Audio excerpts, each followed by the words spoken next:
पूरी तरह से मन बना लिया है कि वो यूक्रेन के डॉनबास पर बारूदी हमले करके पूरी तरह से कब्जा कर लेंगे। खुद जेलेंस्की ने चेतावनी दी है कि रूस साल 2026 में भी यूक्रेन पर भीषण हमलों की तैयारी कर रहा है। खबर तो यहां तक है कि अब पुतिन परमाणु बम की तरह हमला करने वाली हाइपरसोनिक बैलिस्टिक मिसाइल ओरेशनिक से यूक्रेन पर हमला करने जा रहे हैं।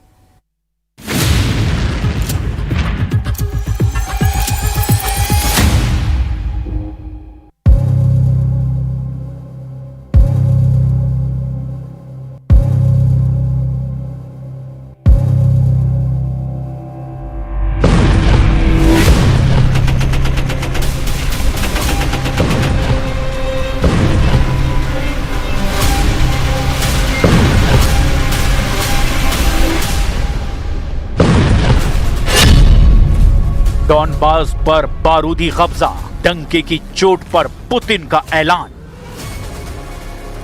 रूस यूक्रेन जंग को लगभग 1400 दिन होने जा रहे हैं। अभी तक पेरिस, लंदन और बर्लिन में हुई जेलेंस्की की तमाम युद्ध मीटिंग के बाद भी ना तो यूक्रेनी सेना यूरोप और नेटो के हथियारों के बलबूते पर रूस को खदेड़ पाया और ना ही रूस के कब्जे में गई जमीन को यूक्रेन वापस हासिल कर पाया। अब खबर यह है कि रूस ने अमेरिका को दो टूक कह दिया है कि अगर यूक्रेन जल्द ही युद्ध विराम करने पर तैयार नहीं होता है तो रूस जबरदस्त हमले करके यूक्रेन को तबाह कर डालेगा और यूक्रेन के डॉनबास पर पूरी तरह से कब्जा कर लेगा। लगभग 4 साल से चल रही इस भीषण जंग में हालात इस कदर संगीन हो गए हैं कि राष्ट्रपति पुतिन की सीधी धमकी के बीच यूरोपीय देशों ने भी बड़ी जंगी तैयारियां शुरू कर दी है। खबर तो यहां तक है कि राष्ट्रपति जेलेंस्की ने अपने टेलीग्राम चैनल पर ऐलान किया है कि रूस नए साल यानी 2026 में ही यूक्रेन पर नए सिरे से भीषण हमले शुरू करने की तैयारी में जुट गया है। इधर रूसी सेना ने ऐलान कर दिया है कि दिसंबर महीने से ही रूस अपने दुश्मनों पर मीडियम रेंज की हाइपरसोनिक क्रूज मिसाइल ओरेशनिक से हमले शुरू कर देगा। और अगर रूस ऐसा करता है तो आप ये जान लीजिए कि रूस की हाइपरसोनिक बैलिस्टिक मिसाइल ओरेशनिक परमाणु हथियारों से हमला करने में सक्षम है और ऐसी स्थिति में रूस के टैक्टिकल न्यूक्लियर वेपन यूक्रेन के साथ साथ यूरोप को भी भस्म कर देंगे। फिलहाल यूरोप ने रूस से बड़ी जंग की तैयारियां युद्ध स्तर पर शुरू कर दी हैं। इधर पुतिन ने अपने ताजा बयानों से दो टूक कह दिया है कि रूस यूक्रेन पर भीषण हमला करके पूरे डॉनबास पर कब्जा कर लेगा।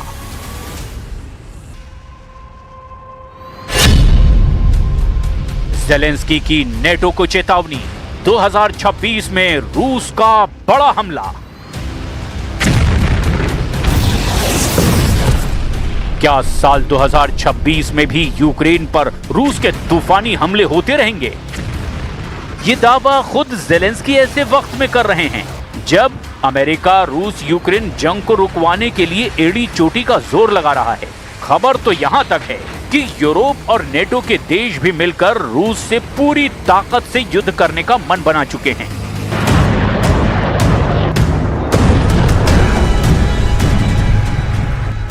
रूस भी अच्छी तरह से जान चुका है कि यूरोपीय और नेटो देश किसी भी कीमत पर युद्ध विराम नहीं होने देंगे और यही वजह है कि पुतिन ने मॉस्को में रूसी सैन्य कमांडरों के साथ हुई मीटिंग में दो टूक कह दिया कि रूसी सेना किसी भी कीमत पर यूक्रेन पर हमले कम नहीं करेगी और हमले बेहद तेज होंगे।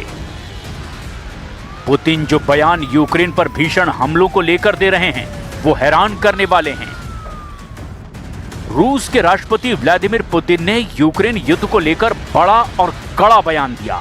उन्होंने साफ कहा कि अगर शांति वार्ता रूस की शर्तों के मुताबिक आगे नहीं बढ़ी तो रूस यूक्रेन में अपने नियंत्रण वाले इलाकों का और विस्तार करेगा। पुतिन ने ये चेतावनी वरिष्ठ सैन्य कमांडरों की वार्षिक बैठक में दी है।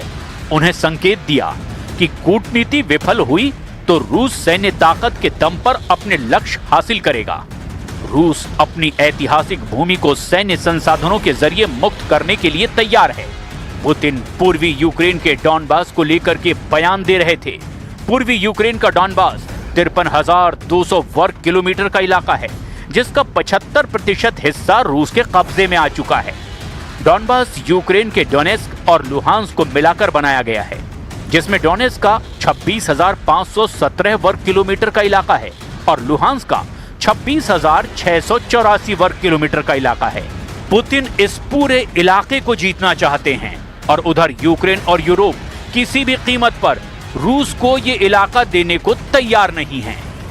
Российская армия завоевала и прочно удерживает стратегическую инициативу на всей линии фронта. Наши войска уверенно продвигаются вперед и перемалывают противника, его группировки и резервы.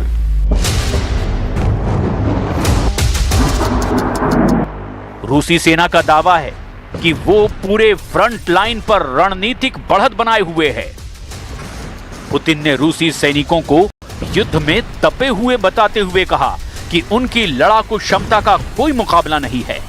दूसरी ओर यूक्रेन और उसके पश्चिमी सहयोगियों ने इन दावों को खारिज करते हुए रूस पर संप्रभुता उल्लंघन का आरोप दोहरा दिया है।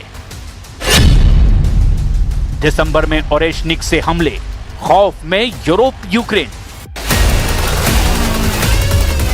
इधर पुतिन ने रूस की बढ़ती सैन्य ताकत और परमाणु क्षमता का भी डंके की चोट पर ऐलान कर दिया है। परमाणु क्षमता से लैस ओरेशनिक बैलिस्टिक मिसाइल को दिसंबर महीने में औपचारिक रूप से सेवा में शामिल किया जाएगा। पुतिन ने दावा किया कि नवंबर 2024 में इस मिसाइल के पारंपरिक संस्करण का इस्तेमाल यूक्रेन के एक कारखाने पर हमले में किया गया था, जिसे रोका नहीं जा सका। रूस की hypersonic Oreshnik ballistic missile Europe और यूक्रेन का काल साबित हो सकती है। ओरेशनिक एक hypersonic intermediate range ballistic missile यानी IRBM है। ओरेशनिक परमाणु और पारंपरिक दोनों प्रकार के हथियार ले जाने में सक्षम है। इसकी गति मैक 10 यानी ध्वनि की गति से 10 गुना तेज है। इसकी मारक क्षमता लगभग 5,500 से लेकर 6,000 किलोमीटर तक आंकी गई है। एक ही मिसाइल अलग अलग लक्ष्यों पर एक साथ कई वॉरहेड गिरा सकती है। अपनी अत्यधिक गति और उड़ान के दौरान दिशा बदलने की क्षमता के कारण इसे वर्तमान में अधिकांश एयर डिफेंस सिस्टम के द्वारा रोकना लगभग असंभव माना जाता है। रूस ने पहली बार इस मिसाइल का उपयोग 21 दिसंबर 2024 को यूक्रेन के डोनिप्रो शहर के खिलाफ एक हमले में किया था। अब यही मिसाइल बड़े पैमाने पर यूक्रेन से लेकर यूरोप तक दिसंबर 2025 से ही तबाही मचाना शुरू कर देगी। Состав военно-морского флота пополнили новые подводные лодки, включая стратегический ракетоносец «Князь Пожарский», а также 19 надводных кораблей и судов. Прошли успешные испытания стратегической крылатой ракеты неограниченной дальности «Буревестник» и безэкипажного подводного аппарата «Посейдон». 100% डॉनबास जीतेंगे पुतिन। 90 दिन से तूफानी हमले। अगर देखा जाए तो 4 साल की रूस यूक्रेन जंग में पूर्वी यूक्रेन पर सबसे ज्यादा हमले रूसी सेना कर रही है। खास तौर से डॉनबास प्रांत पर, जो पूर्वी यूक्रेन का एक बहुत बड़ा इलाका है। डोनेस्क और लुहांस्क दोनों इलाकों को मिलाकर जो इलाका बनता है वही डॉनबास कहलाता है। और इसी डॉनबास पर पुतिन की नजरें गड़ चुकी है, जो लगातार डोनेस्क और लुहांस्क में हमले कर रहे हैं। रूसी सेना के कमांडरों को सख्त आदेश है कि वो सबसे पहले डॉनबास के पूरे इलाके पर कब्जा करें, ताकि यूक्रेन, नेटो और यूरोप पर युद्ध विराम का जबरदस्त दबाव बनाया जा सके। और यही वजह है कि रूस ने 21 अक्टूबर 2025 के बाद से यूक्रेन के कम से कम 20 से 25 शहरों पर बड़े मिसाइल और ड्रोन से हमले किए। पूर्वी यूक्रेन का Pokrovsk, Kupiansk, Luhansk, Donetsk, Kherson, Kharkiv, Sumy, Chernihiv और जापोरेजिया पर इस वक्त रूस के भीषण हमले चल रहे हैं। लेकिन इन सभी जगहों में से पूर्वी यूक्रेन का डॉनबास, जो कि डोनेस्क और लुहांस्क को मिलाकर बना है, उस पर तो पुतिन कब्जा करना चाहते हैं। और यही वजह है कि यहाँ पर रूस महीनों से तूफानी हमले करने में जुटा है। जरा इन आंकड़ों पर भी नजर डालिए। दिसंबर 2025 तक रूस ने डॉनबास के डोनेट्स्क पर फोकस किया है, जहां 1,70,000 से 2,20,000 से ज्यादा रूसी सैनिक जंग कर रहे हैं। रूस के मुख्य हमले दक्षिण पूर्वी मोर्चे पर हो रहे हैं, जहां रूस धीरे धीरे आगे बढ़ता जा रहा है। वहां पर रूसी सेना यूक्रेनी सेना पर हर दिन औसतन 40 से ज्यादा हमले कर रही है, जिनमें ड्रोन, ग्लाइड बम और तोपखाने भी शामिल हैं। अब तक के रूसी मिसाइल और ड्रोन हमलों की कुल संख्या यूक्रेन पर 37,000 से भी ज्यादा बताई जा रही है, जिनमें से बड़ा हिस्सा पूर्वी यूक्रेन के डॉनबास पर केंद्रित है। CSIS के अनुसार 2022 से नवंबर 2024 तक रूस ने 5,000 से ज्यादा मिसाइलें और 20,000 से ज्यादा ड्रोन यूक्रेन पर दागे थे। लेकिन साल 2025 में अब तक रूस ने 2024 के मुकाबले 2 गुने मिसाइल और ड्रोन हमले यूक्रेन पर कर दिए हैं। ISW के मुताबिक 2025 में रूसी सेना ने यूक्रेन के डॉनबास पर रोजाना 170 ज्यादा हमले किए हैं, जिनमें से 40% से ज्यादा हमले तो रूस के तोपखानों और ड्रोन से किए गए हैं। जनवरी 2024 से दिसंबर 2025 तक रूस ने 5,828 से ज्यादा ड्रोन, 27 से ज्यादा बैलिस्टिक मिसाइलें और 115 से ज्यादा क्रूज मिसाइलें दागी है। रूस के कुल हमलों में से डॉनबास पर ही 60 से 70% हमले किए गए हैं, यानी अकेले डॉनबास पर ही रूसी सेना 4,000 से ज्यादा घातक हमले कर चुकी है। Важчих моментів нашої історії. Зараз тиск на Україну один з найважчих.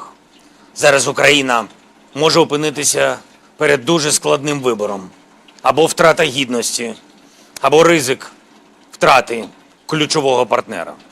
Або складні 28 пунктів, або вкрай важка зима. Найважча та подальший ризик. ऐसे हालात में देखना होगा यूक्रेन और यूरोप रूसी हमलों से निपटने के लिए आखिर क्या करते हैं। रुकेंगे बहुत छोटे से ब्रेक के लिए, बने रहिए हमारे साथ।